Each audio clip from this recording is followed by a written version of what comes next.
So it's my pleasure to introduce Marie Willoughby. Since completing her Cambridge CELTA in 2000, Marie has worked as an English language teacher in Ireland, Spain, New Zealand, the UK, Peru, China, and the UK again. Yeah.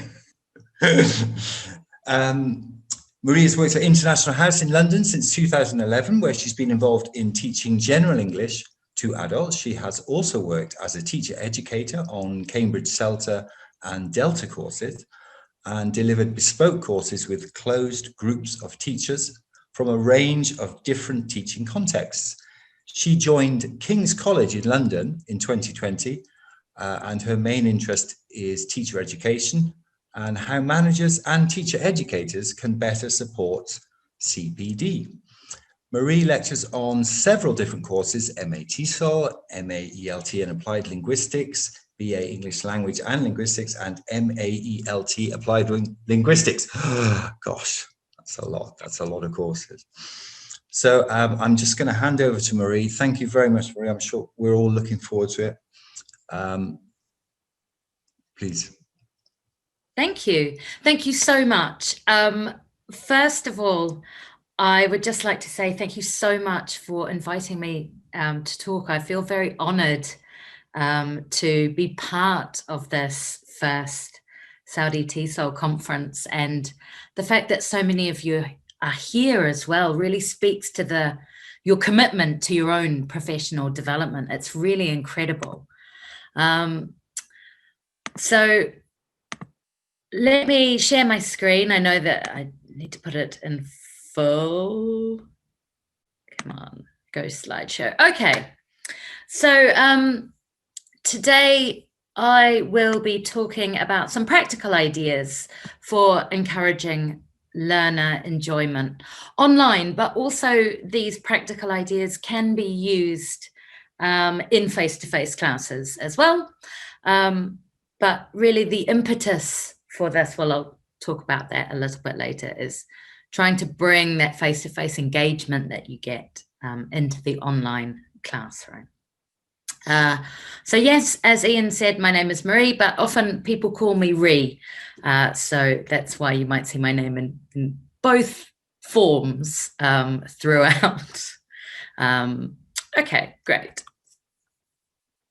So as Ian says, I've done a fair few kind of jobs. I've been a teacher and a teacher trainer, and now I'm a teaching fellow, and all of this is wonderful.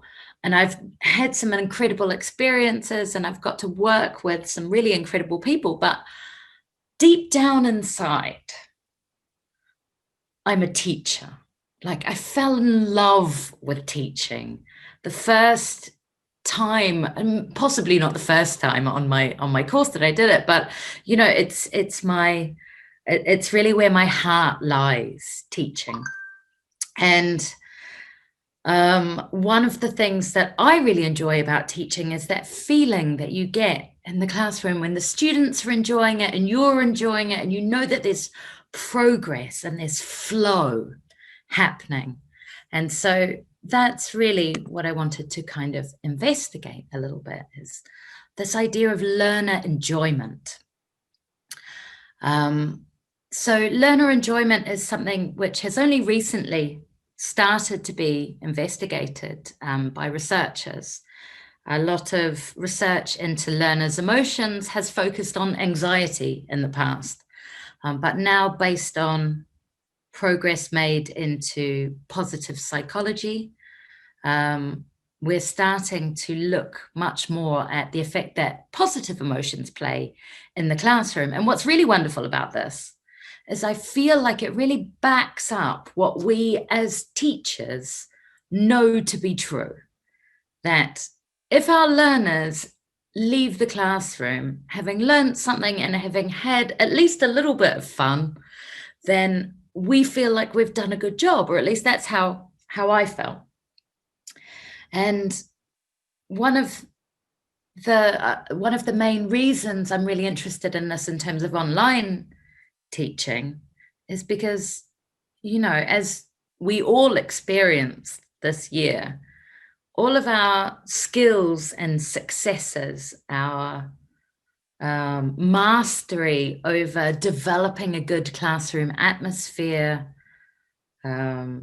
creating rapport and bonds with students, suddenly changed when we all had to go online, and I had to go online as well. And the first couple of months, it was all about learning the technology. And then it was, where can I bring this enjoyment? How can I create the same kind of energy in the online classroom that I find easy now, after 20 years experience, to create in the face-to-face classroom? Because if we have a positive classroom environment, then we are facilitating learning. So Fredrickson, who is a psychologist, I believe, suggests that these resources that we get from play, from experimentation, the bonds that we create through these last longer than just the experience itself. So if we can build this in, hopefully our learners will remember more. So to that end, I'm going to take you through some activities that my learners and my colleagues' learners have really enjoyed, and we'll look at how why they are enjoyable. Okay, so all right, one of the main tools that I use is this tool called Jamboard. Now, in the chat, I've put a link to it.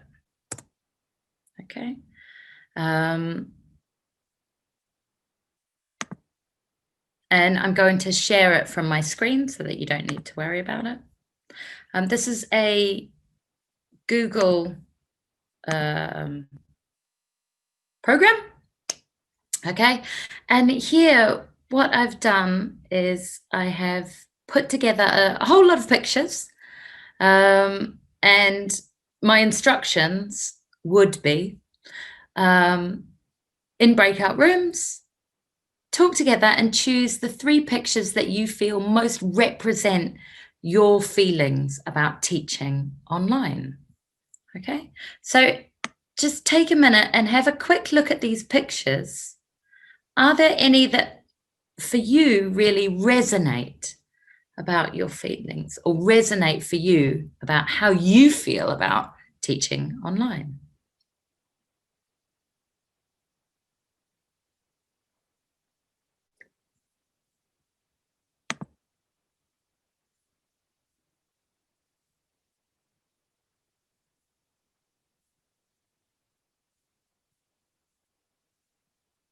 Okay. So, yes, as you can see, you can move the pictures. Yes, it might not open, but at least you can see an example of it. So you can move the pictures around. Learners can discuss and move the pictures depending on what they decide together. It's very, very easy to use. And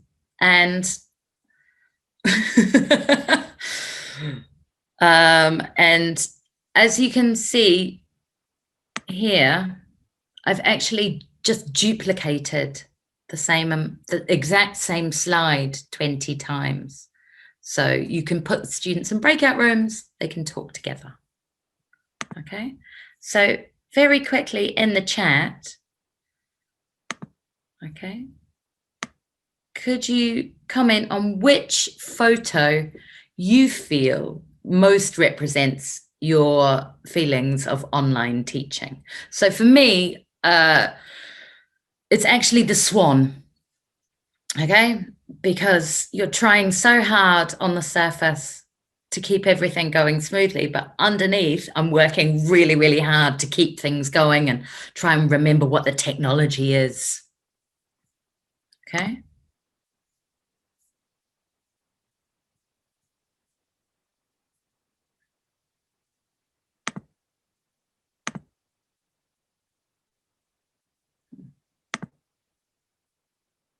That's where it is. Okay, all right. We're going to stop, leave that there. Okay, and go back to the slideshow.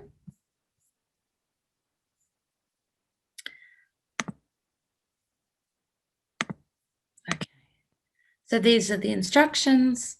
Learners then discuss together, and then we all come back into the main room, and we just have a quick look at which ones learners have chosen. So why would we do this? Well, imagine yourselves. How would you feel doing this in groups of 3? Okay, so there are 3 of you. Would you be interested in your peers' ideas? Do you think they would have the same ideas as you? Do you think they might laugh? Do you think you might argue? Do you think you might be confused? So when I was trialing this exact task with 2 of my colleagues, we all had completely different interpretations of what the pictures meant, but we shared quite similar feelings. So yeah, that was quite unusual. So consider these things, and then why might this be enjoyable? So for learners, well, one of the things that makes something enjoyable is that they're given choices. You have the choice of which pictures you choose, and also how you interpret them. It also accesses your emotions. It's meaningful, it's personal, but it's also collaborative, and it allows for social bonds and connections to be formed. You'll notice there's no language on the page, so the students have to use language in order to agree, disagree. Will they use English? Will they use their first language? It depends maybe on their confidence. However, when you bring everybody back together and maybe nominate one from each group to report back, then that will definitely, hopefully, be in English. Okay, so one of the reasons that I think we use Jamboard quite a lot is that it's really quick, it's really easy to set up, and you can use it for a range of activities to make things interactive as quickly as possible online.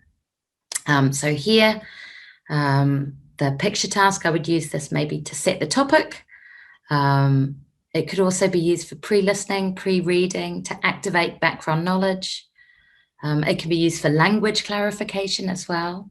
I've seen it used for spoken practice and written practice too, but also for Pictionary, which I'll show you an example of. My students were not, I must admit, not the most amazing of artists. Let's see if this loads. Okay, so here's one of their drawings. Here's another one. Can you guess what this is referring to? What word were they trying to guess?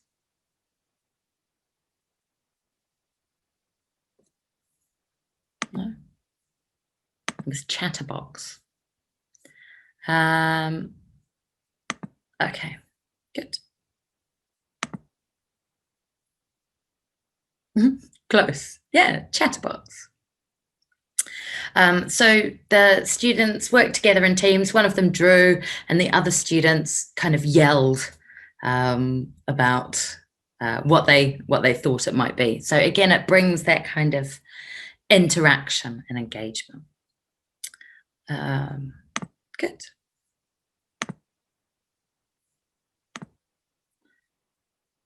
Oh, sorry.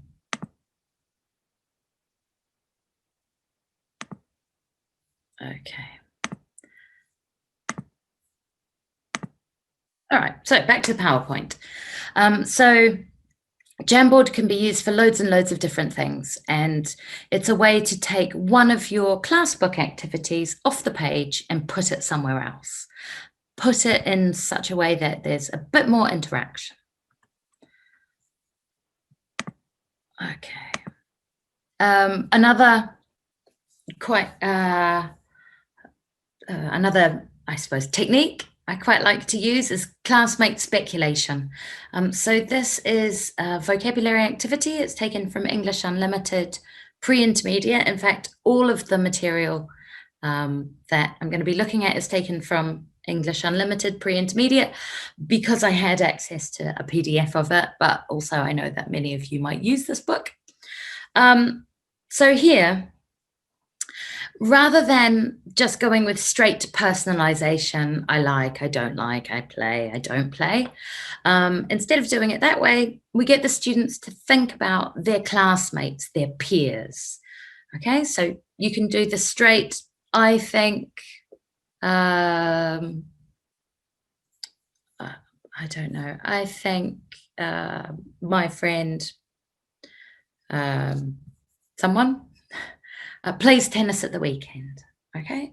Or you can make it bigger and bolder and outrageous. I think you do 22 hours of karate a day. Or you can make it much more speculative. I think this person would never, ever go skiing because it's far too dangerous. Okay, so one way of doing this is to give the students 3-4 minutes to make some notes about their classmates. And then they read the sentence aloud and the classmate has to tell them whether or not they're right or wrong. This way as well, the interaction is quite easily managed. And everybody knows, nobody knows who might be nominated next. So in this way, the learners can, I suppose, play with the ideas in the course book a little bit. So why can something like this be enjoyable? Again, it gives learners choices. It allows for differentiation as well. So everybody can shine in different ways. Some students might make a sentence that is really elaborate and really complex. Other students might make a sentence which is really simple but really funny. So everybody can contribute in a slightly different way. It's also a little bit less threatening. You personalize the content quite quickly. There could be surprises. You can make jokes, and it's unpredictable as well. This is a key in making language learning, the language learning experience, enjoyable. Okay. Yes, exactly. So it is good to get to know your classmates, and also, yes, it does work quite well in online classrooms. So because you're just saying, say anything and then you can check it, it doesn't matter if they get it right or wrong. So it's about them creating a bit more of a bond. Exactly. So obviously I've done it for this particular vocabulary set, but it could be for any kind of vocabulary set, which often course books don't, they often only ask for personalization from the speaker rather than thinking about the peers. Okay, lovely.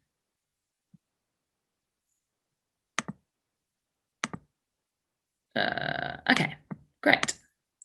And I'm really pleased, Nyla, that your students love Jamboard. And yes, it absolutely does promote collaboration. Okay, so here, again, using the same material, instead of asking the students to personalize, I asked some very creative questions. So What does karate smell? No, what does it sound like? What does skiing taste like?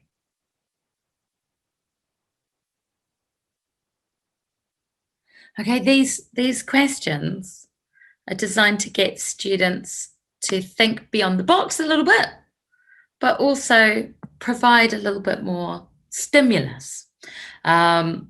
So have a look at these sports.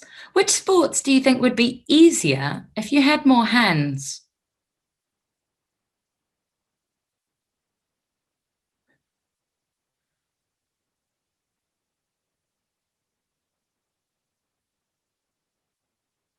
Okay, so tennis wouldn't be at all.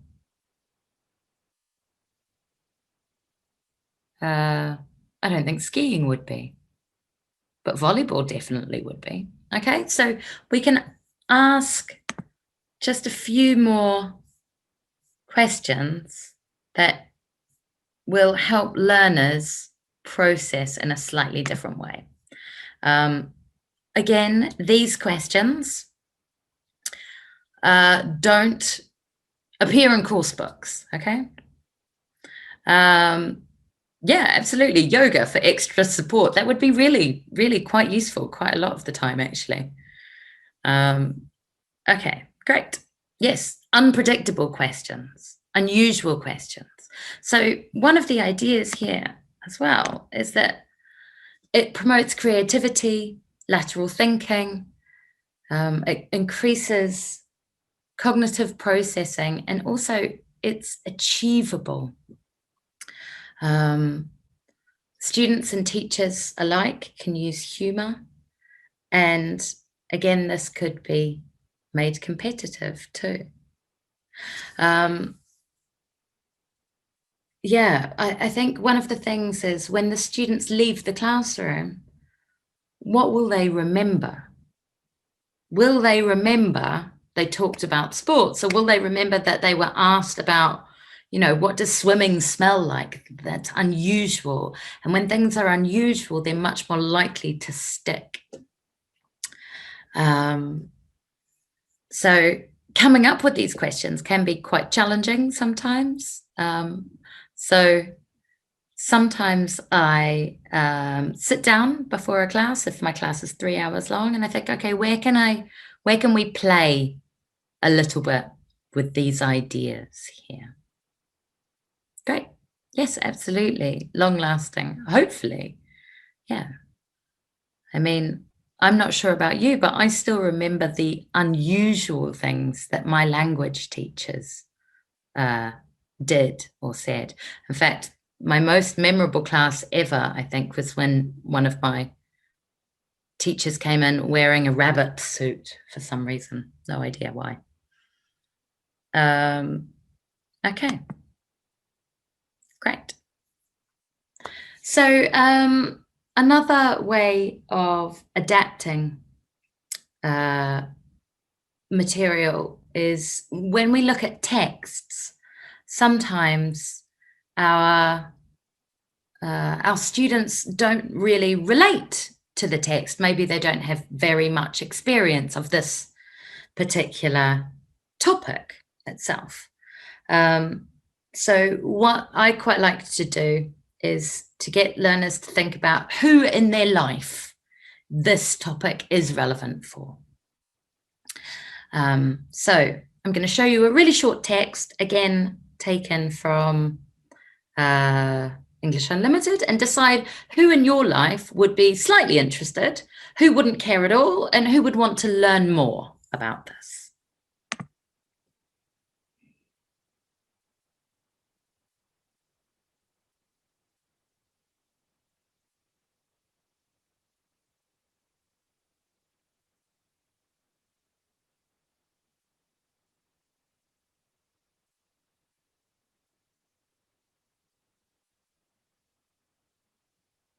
Okay, so I'm not sure about you, but for me, my dad would want to learn more about this because he's kind of fascinated by sports and sports people and how they become experts.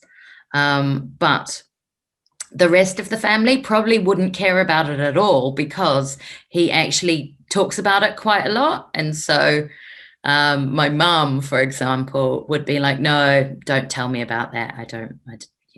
It's not my thing. Yeah. Okay, so that's with this particular text. Have a look at the next text. Think about the people in your life. Who would be most interested in this?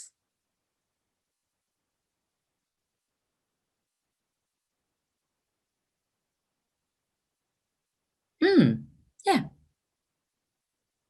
Yep. Yeah. Yeah.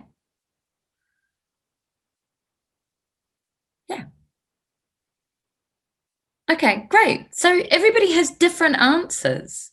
And I think this is the thing, like, I've got a really good friend who's Italian. He'd be fascinated by this, because he would probably want to tell me how, that's not how Italians make it. So by thinking about this text in terms of who this is meaningful for, we get away from the idea that it might not be as meaningful for the student themselves. Okay? Great. Yeah. So, when you're thinking about these things, did you smile? Did you frown? Did you think about the people in your life? And do you remember the content of the text? Yeah, exactly.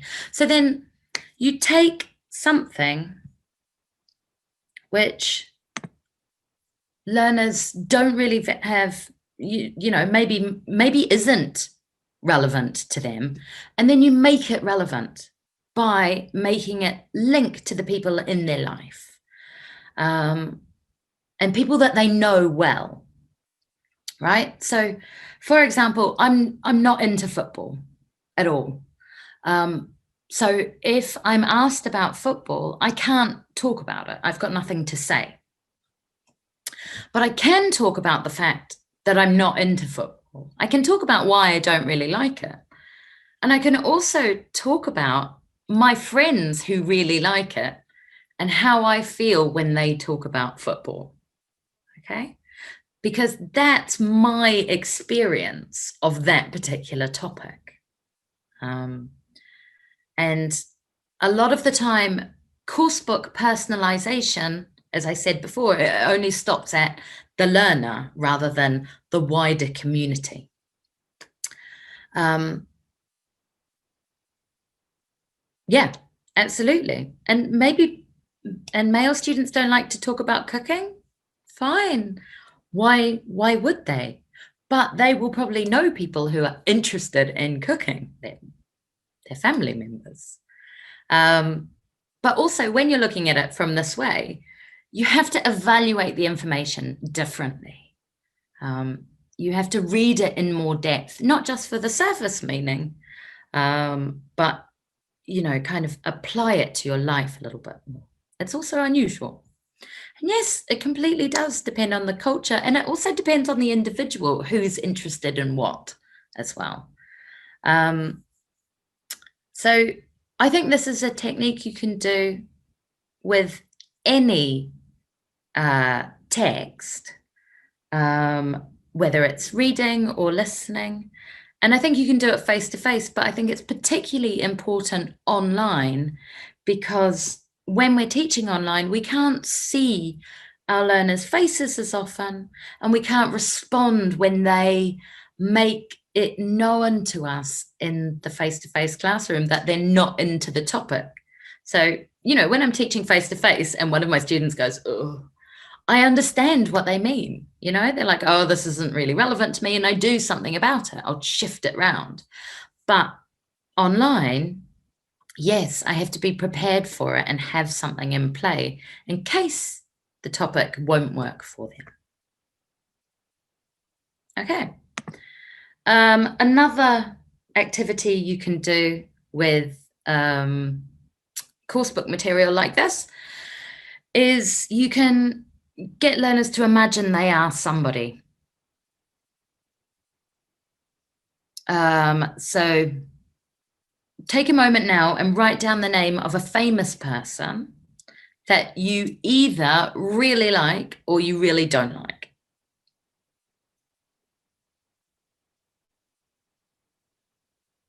Okay, and 2 things about their job.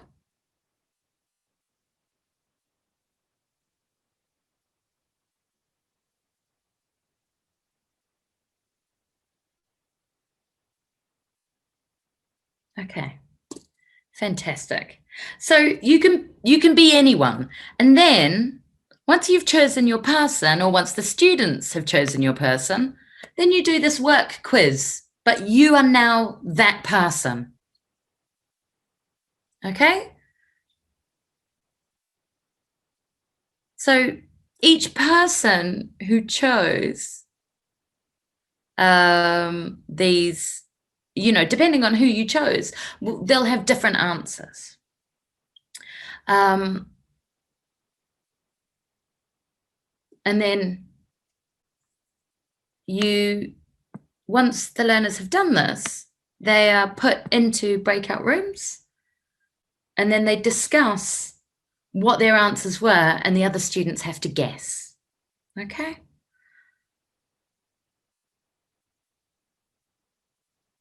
Right. So yes, I agree with all of those comments that Wala has a very interesting comment about football and the students teaching her. I think that's a really good idea. Oh, sorry about that. Okay, so here, then,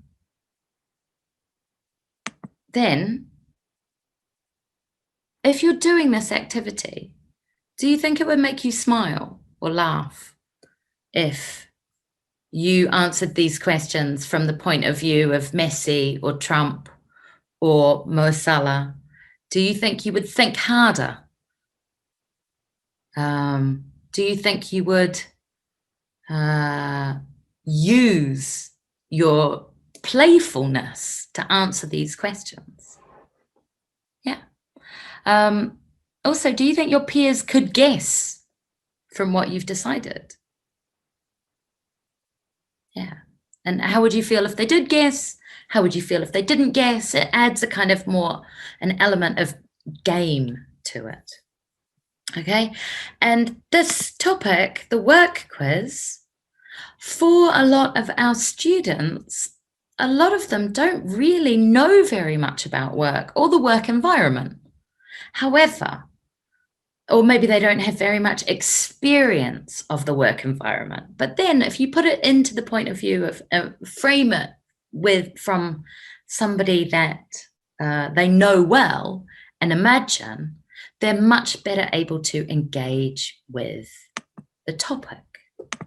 Okay, so in this situation, they become that person. And notice, you know, you can choose someone that people like or people don't like. In fact, a lot of the time, the most creative things that my students have come up with are things that are when they've chosen people that they really, really don't like. And then they are speculating, they have these strong feelings.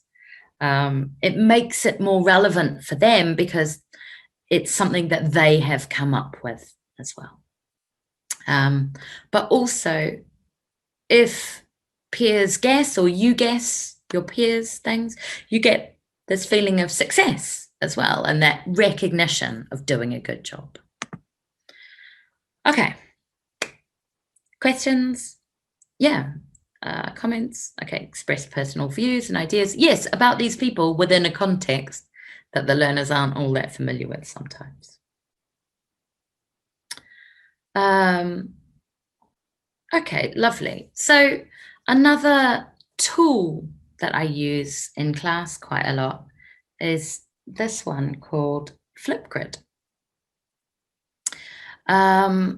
So Flipgrid is an online recording tool. I'll show you what one of my students has done with this? Yeah, sure, of course. So in course books, there are often, you get these speaking activities at the end, right? Think about a meal, where did you have the meal, etc., etc. And I'm sure you're all very experienced at using these, the way that they're set up in the book. Yeah, so I think one of the keys to creating more enjoyment in the classroom is to find different ways of doing the same kind of activity as they come up over and over again. So this is one way that you can do it. You can change the mode, I suppose. Okay, so this was an activity taken from an advanced course book, but again, it was one of those, you know, talk about this thing. And I think it was from English Unlimited as well, but just a much higher version.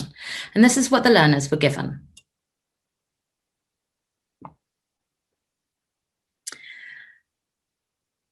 Okay. So the way that this was managed was in the classroom, they were given this, and then they were put in pairs and they talked together and they wrote and rehearsed their presentations. Okay, so they helped each other out with this. And then when they felt ready, they recorded it and published it. Okay. So I'm going to show you what one of my students came up with. Okay. Okay, can you see Annabelle there? I hope so. Okay, great. Okay, so this is Annabelle answering these questions. So I think of my identity mainly in terms of people who surround me and the culture and experiences that I have as the time goes by. In terms of people, the first and the most important group would be my family here. My upbringing had a massive impact on who I am now.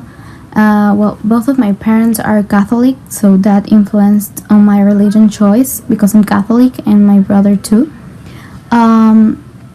My parents are married and we live in one house here. My mom's from the jungle, from a region called Amazonas, and well, my brother and my dad and I have always lived here in Lima, or from here. The second most important group of people would be my friendship group. Two of them are my best friends. One of them recently moved to the US, but we're still in touch. They're very supportive and... Okay, so I think you get the idea.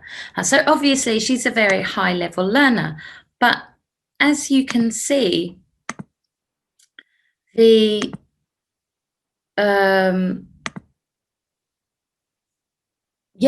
as you can see, she has made really good use of this technology. So Flipgrid is a free tool that you can sign up for, and learners can record their own videos and post them, and also comment on each other's posts. Okay, so what's really good about this is that you can set privacy kind of settings on it, so that you can make sure that only the people that you want to see it can see it, and also that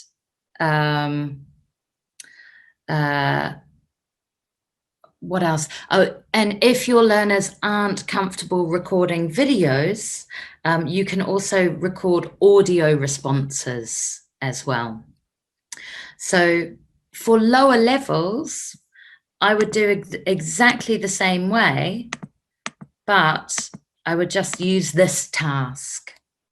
So this is a pre-intermediate task. Get them to make some notes in breakout rooms. They prepare what they're going to say and rehearse it and help each other a little bit. And then they publish it, right? I'm sorry the slides aren't as clear. I'm not entirely sure why.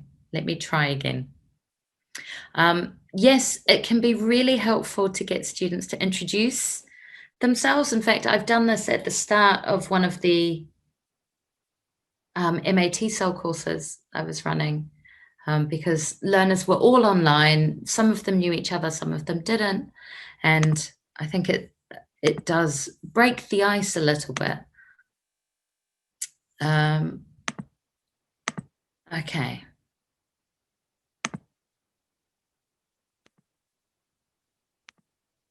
Oh yeah. So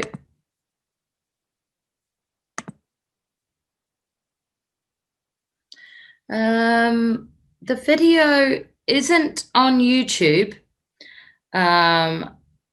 Sorry. But yeah, I think she did an incredible job. It just goes to show, doesn't it? So what can make this particular task enjoyable? Firstly, learners can hone what they want to say in the class, so they can prepare and help each other. Or of course, you can flip it. It works quite well as a flipped learning activity, like Chris was saying before.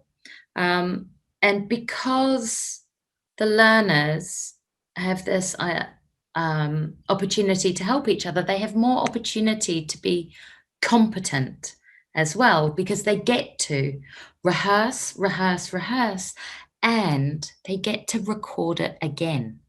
So if they're not happy with their first recording, they can do it again. It's fine. Okay. It is difficult to draw students out online. Absolutely. I completely agree. I think trying to find ways that they can express themselves as people can be quite useful. So yes, this is definitely very good for practicing presentations, but it's also good for shorter speaking tasks as well. So I found one the other day that somebody had put up for young learners, and it was basically like, would you rather eat a donut or watermelon or something like that? And then the young learners would reply and say, I'd rather eat a watermelon, something like that. So it can be as complex or as simple as your learners need. Yeah. Okay. Again, the questions can be light, they can employ humor, and it's published, so you get recognition from this. Okay, great. So what makes an activity enjoyable?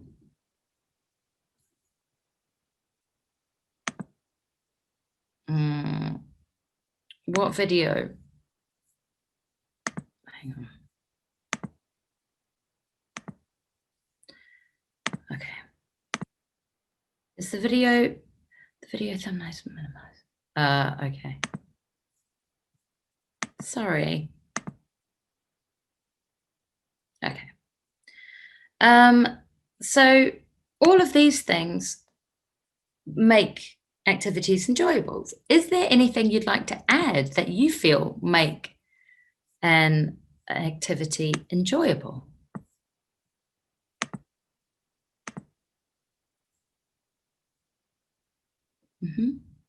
Personalization, definitely. Appropriate for students' level, definitely. Yeah, because it's all about the level of challenge. You want them to be not too hard, not too easy. Definitely that it needs to be relevant to the students' lives. And often if we're using material that isn't, we need to find ways of making it more relevant. Yes, definitely learning about other students. And yes, that there's some achievement as well, that the learners have done something. Yes, and that they have made progress and can see their progress as well. Okay. So I think, you know, as face-to-face teachers, I think it's much easier to bring these into the classroom, but online, I think a lot of it comes down to planning the activities that we use. Okay, but where did all of this come from? So, as I said before, there has been lots of research done, or some research done into this area, including some research done on 152 Saudi EFL learners of English. And there was a correlation they found between levels of foreign language enjoyment and higher English proficiency scores. Okay.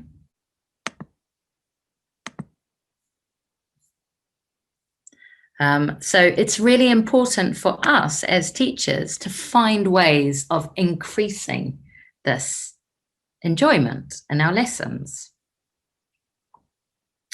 Yeah, how do you deal with lack of interest in school pupils? I think it's about, again, it's making it relevant. It's about making things surprising as well.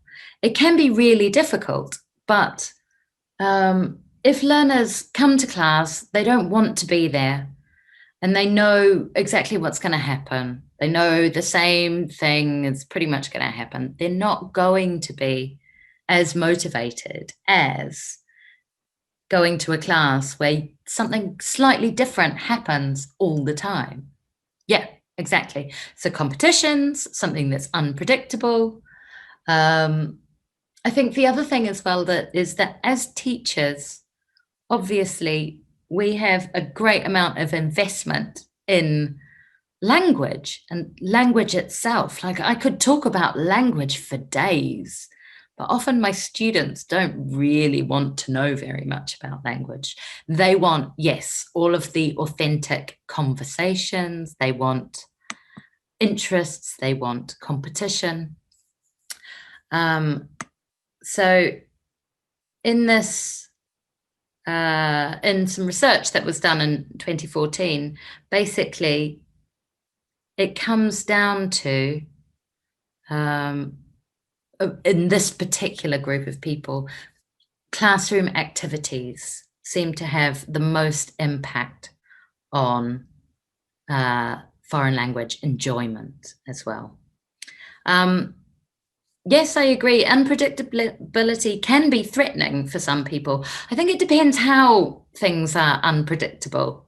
I had a teacher in high school who was really unpredictable, but in a very, very scary way. So I think it's all about finding ways that are intriguing rather than terrifying.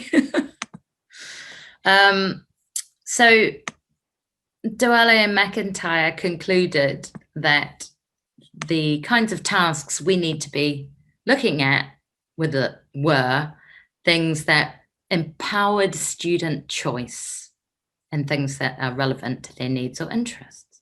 So hopefully we've been through quite a few ideas based on these things. And that really, to me, is the question I need to ask myself is, how can I empower them to make a choice here? How can I make this more relevant? Okay. And yes, going back to predictability, this came out of a study of high school students, actually, in a London high school, I think. But basically, yes, in this particular context, the more predictable the teacher was, the less enjoyment there was. This is not the same in all contexts, obviously, but this is one of them. Okay, so have a think to yourself. Are there any of these ideas that you would like to build into your classes? Are there any you would like to adapt? Who can you experiment with one of these ideas? When can you experiment with one of these ideas? Sorry. Okay. And who can you share the results with? So, for example, for me, I'll be teaching on a CELTA course next year. No, actually, I'm teaching on a Delta course. And a lot of my Delta candidates have problems with making coursebook material relevant, and particularly controlled practice relevant.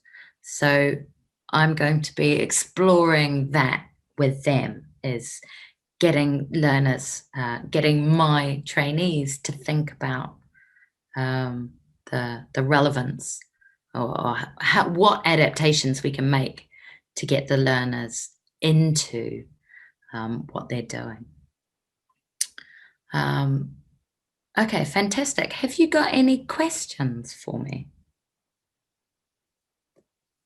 Now, in the Q&A,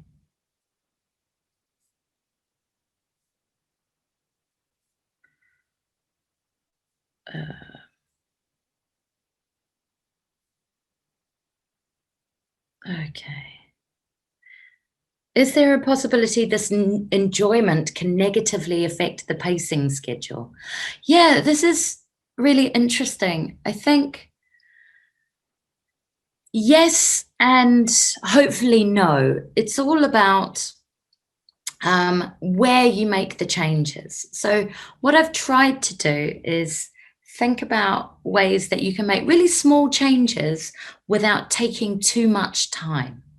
I also think that sometimes if you get the students engaged and on board and enjoying what's happening, then that can increase the pace in the rest of the lesson. I always think of the beginning of a lesson as a bit like a serve in tennis, or actually more specifically, when you throw the ball up in the air and you hit the ball, that first throw dictates everything. It dictates the game. So yes, I think it can have an effect, but it's about, I think, what is going to be the most worthwhile for you.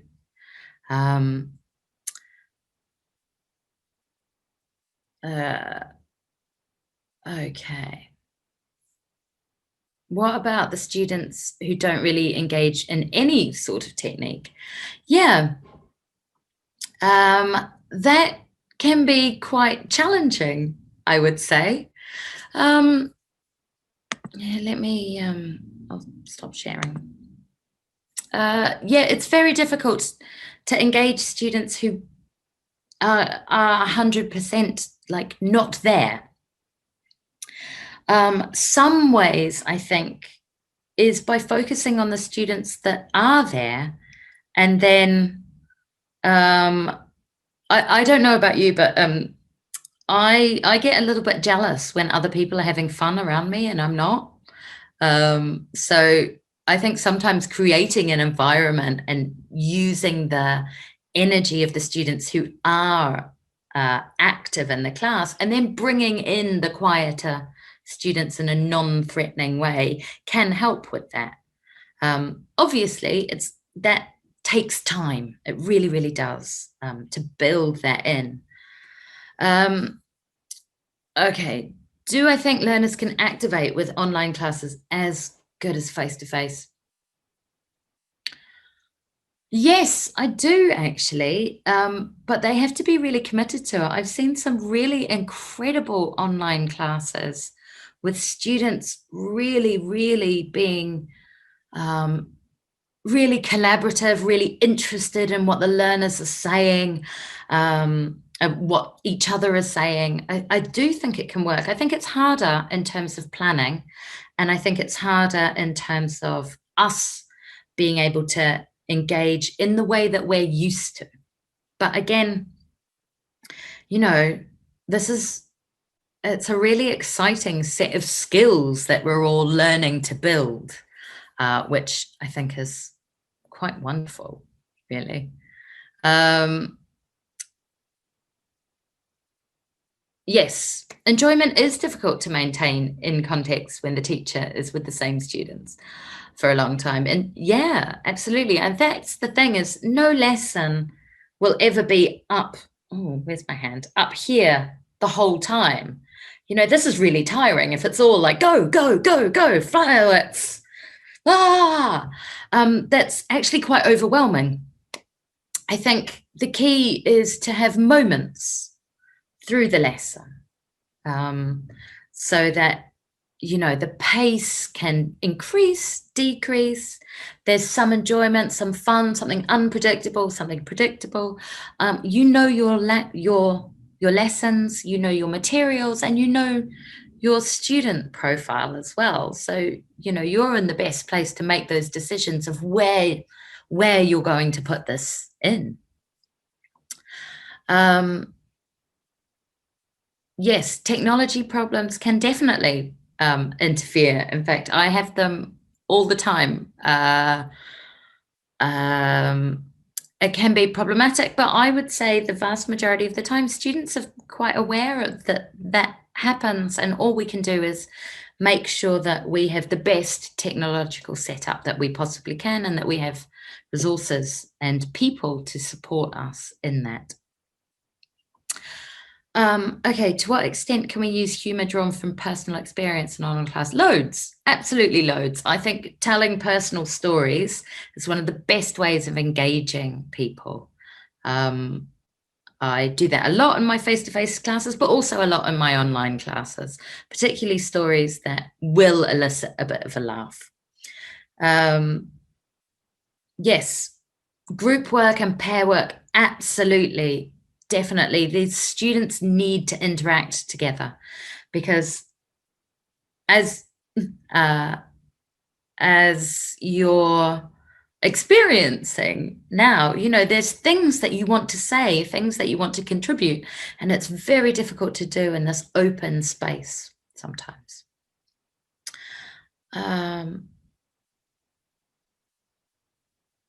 Okay. Yes, exactly. So it can be really fun for 4 hours if you keep it moving, but also if you give the students enough stuff to do, because obviously we all know that teaching is very tiring. So yes, it's about maintaining the pace, as well as giving yourself time to focus and assess what the learners are doing as well. How about cheating during online exams?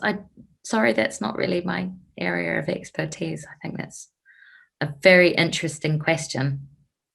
There are, I believe, ways around it where there's some kind of program where it tracks internet usage off the computer, but then, you know, people might have to, people might have their phones.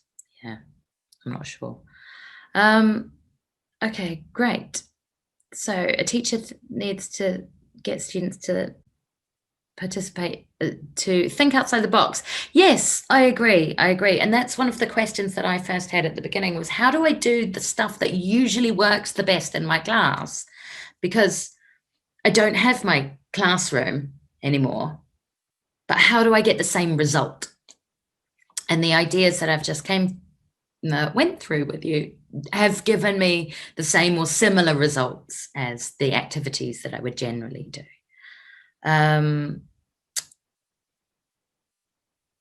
Okay. Yes. Okay. Do you think that teachers can choose? Okay. So, I mean, we all face constraints as teachers, constraints of time, assessment, all of those kind of things. But there's this balance. There's always some kind of balance between the learners and us and what we need to do. I think when we can involve our learners in material design, class design, negotiating the syllabus, I think that can be really, really helpful and empowering as well, and giving learners choice. Sometimes, even if you're following the course book, you can say, okay, you know, we've got 15 minutes and there are 3 activities here. We're going to spend longer on one. Which one do you want to spend the longest on? Even that amount of choice can be helpful sometimes. Fantastic. Yes, the corona pandemic has definitely affected education in general. Just think about the amazing amount of skills we've all learned this year. That's pretty incredible. And yes, some learners very, very much enjoy learning online because it reduces anxiety. They can feel less nervous as well. Fantastic. So great. Are there any websites or books that I recommend for these ideas? I think at the moment it's more on blogs, really. There's a really good website called Fluency First Activities. I'll put that into the chat. I think it's called Fluency First. If you Google that, they've got a whole kind of fluency-based online lessons, which is amazing. And there's one as well. Oh, I can't remember the name, but there's also, if you're trying to make games and that kind of thing, Educa Play is a really useful tool as well. It takes quite a while to make the activities, but then once they're there, they're there. Okay, fantastic. So I hope that's everything. I think the only thing I forgot to share right at the end was my final slide, which was the references in case you're interested in reading more about that.